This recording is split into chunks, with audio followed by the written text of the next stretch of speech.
What's going on, people? Welcome back to another Champions League preview. This time it's Olympiacos coming to the Emirates Stadium, 8 o'clock kickoff Wednesday night, and it's our second match day of the Champions League. We're going to be in high spirits after the result over the weekend, and we're looking to, you know, make it 2 wins on the trot, 3 on Saturday, and so on and so forth. It's going to be huge. We've got a massive opportunity to show our ability in the Champions League and stamp our name into the top 8 and show the other teams in Europe that we mean business. So let's get into the preview.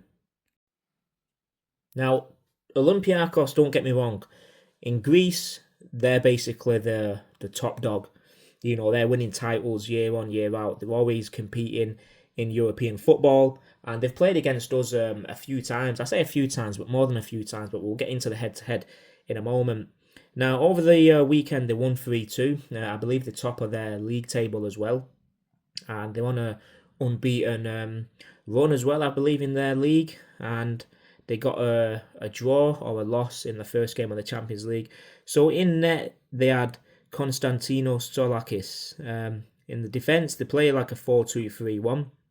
Costina, Retsos, Pirola, Ortega, and then, you know, there's a few others there. I couldn't tell you. I think I've heard of Ayub El Kabi, their centre forward, but other than that, I've heard of Daniel Podence. But other than that, I can't really say this team has got, you know, the ingredients to come to Emirates Stadium and hurt us. I think it could be one of them games where we absolutely steamroll them. We absolutely batter the shit out of them. And you know, we have to. I hope we do. I hope Arteta, you know, could make a few changes here and there because we've got the squad ability and the depth now. But I really hope Arteta puts a hole into Olympiacos where it hurts. And that's not me anything against Olympiacos. That's me supporting my team and wanting my team to, you know, be at the top and dominate European football, Premier League football, whatever. So I'm hoping for a huge win. And when I say huge, I'm talking numerically. So, yeah, that's the team that we're going to possibly see. I couldn't tell you I know a single one of them properly. And that's not disrespectful. I just don't watch Greek football. And I'm pretty sure a lot of you as well don't watch Greek football. So we'll get into the head-to-head. Now, the head-to-head here in European football with Olympiacos is interesting because we've played them quite a lot of times over the last, 12, 13 years. Since 2012, we've played them at least 8 times. Let's get into these 8 games. Now, the most recent games has been in the Europa League, so we've had a few contests there in European football in the Europa League, and that was in 2020 and 2021. So both of them, because we've played them around February and then March, they're the knockout games. So I'm pretty sure, I think it was Olympiacos who knocked us out one time, wasn't it, at Emirates Stadium on penalties or something like that. Yeah, so look, loss, win, win, loss, win. So there's no draws there. And that's a bit of a worrying trend there. Losing 4 against Olympiacos and then winning 4. So that's a 50% win rate, but a 50% loss rate on the other hand. So it goes in half on half.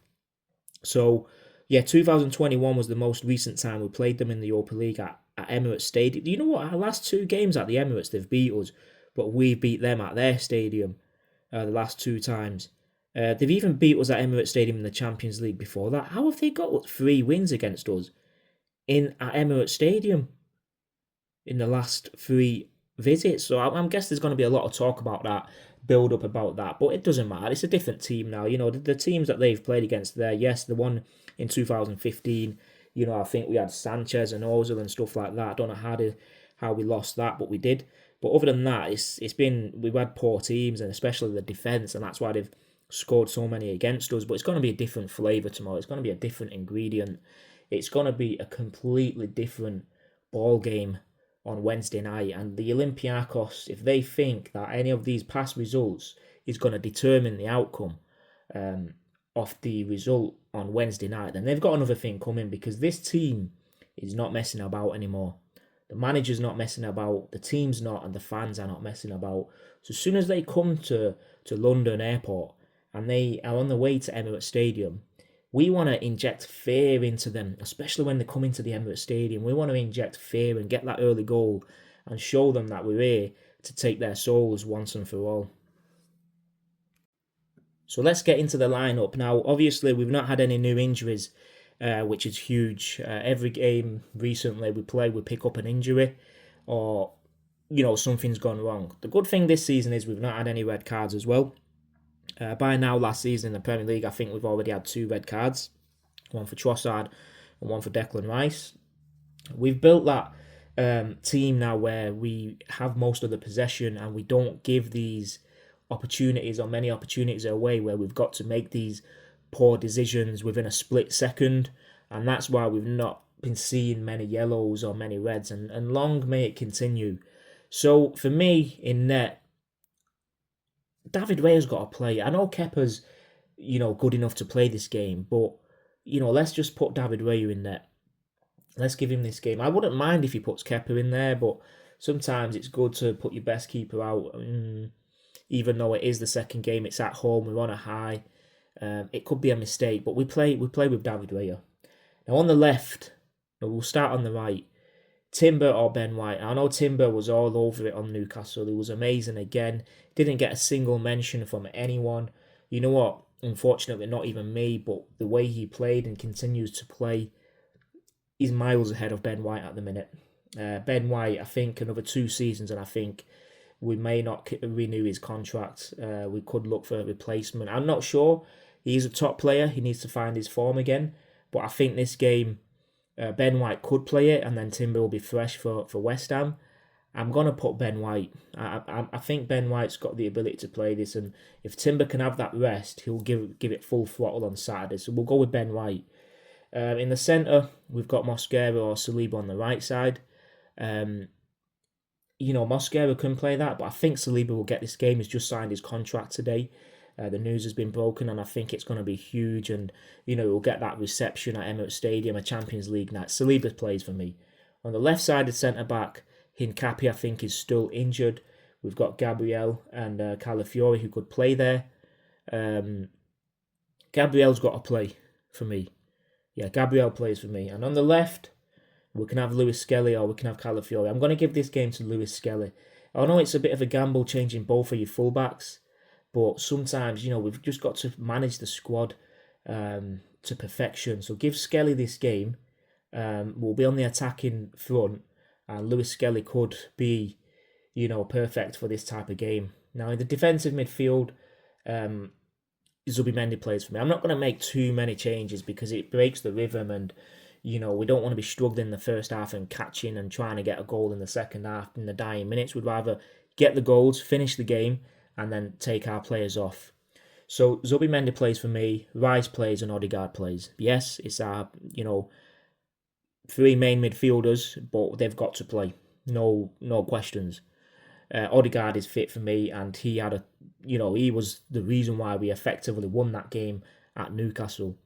On the up front, centre forward, Gyökeres plays. It's a chance to get another goal.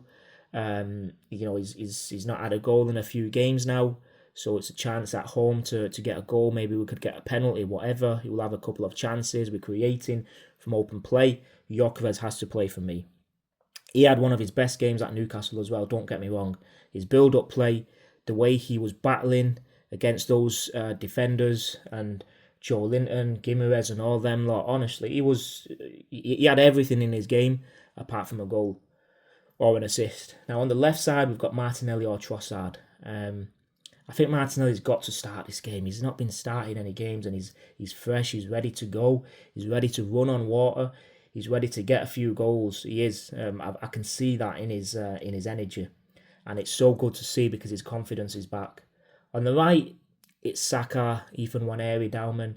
Madueke, it's unfortunate what's happened to him because he could have played this game and we wouldn't have seen a drop off. But Saka has to play. He played quite a bit over the weekend, but he did come off and have a bit of a breather. So I think he's had 2-3 days now. 2 days. Today will be the second day. He's got to play. He's just got to find his form again. So that's the team lineup. Let me know what you think. Now, in terms of the prediction, it's I think almost every single Arsenal fan in the world, no matter where you're supporting Arsenal from, your confidence is sky high at the minute, and rightly so, because going to St James Park and getting those 3 points, getting that equaliser against City, although we wanted the win, we did at least get the equaliser and not lose the game.